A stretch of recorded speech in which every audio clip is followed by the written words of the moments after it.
Bonjour, mesdames, messieurs, je m'appelle Abderrahman Kendek et je vous souhaite la bienvenue à cette courte présentation du logiciel Revit. Sans trop tarder, je vais tout de suite faire une volumétrie, une masse, une volumétrie avec l'outil du Conceptual Mass. Et puis, une fois que j'aurai fini cette volumétrie, je vais l'habiller avec des murs, des planchers, et vous allez voir un peu la rapidité avec laquelle les choses se font dans Revit. Donc, je vais tout de suite commencer dans ce modèle-là. Je vais dessiner un carré. Je dessine, donc je regarde ma vue par le haut et puis je dessine un petit carré comme ça. Et puis je vais vers Create pour donc finaliser ma forme. Je reclique ici un peu pour voir ce que je viens de faire, voyez-vous. Très simple, donc j'ai décidé de faire un bâtiment, une petite tour de 10 étages, un peu pour euh, donc me permettre d'utiliser un peu tous les outils que le logiciel met à notre disposition. Voyez-vous, pour l'instant, je ne regarde pas trop les dimensions ici parce qu'elles peuvent changer à tout moment. Je peux bien sûr être très précis et je peux bouger soit les côtés, soit les arêtes carrément, ou bien alors tout simplement les points ici. Je n'ai qu'à sélectionner un point et je peux donc bouger le point. Très bien, donc je fais un petit CTRL Z pour revenir un peu en arrière.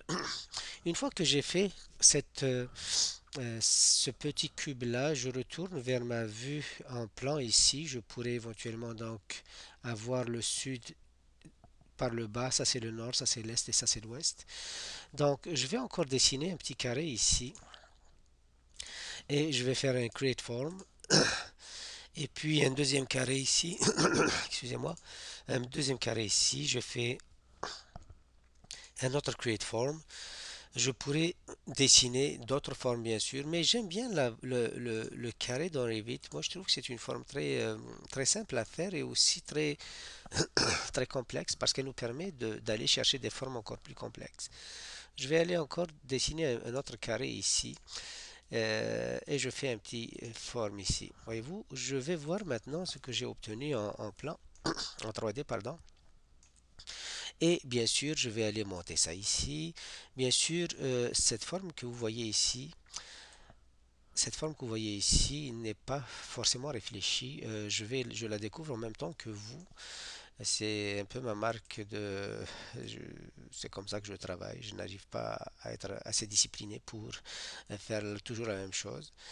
Et donc, je vais prendre ça ici, par exemple, et puis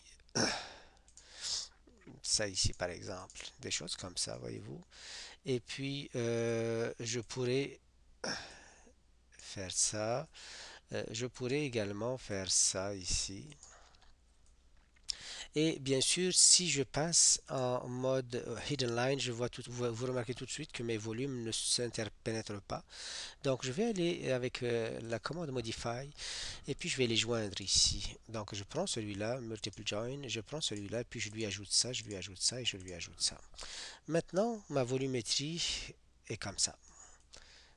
Bien sûr, je peux à tout moment aller tasser des choses comme ça. Je pourrais aller chercher ça ici.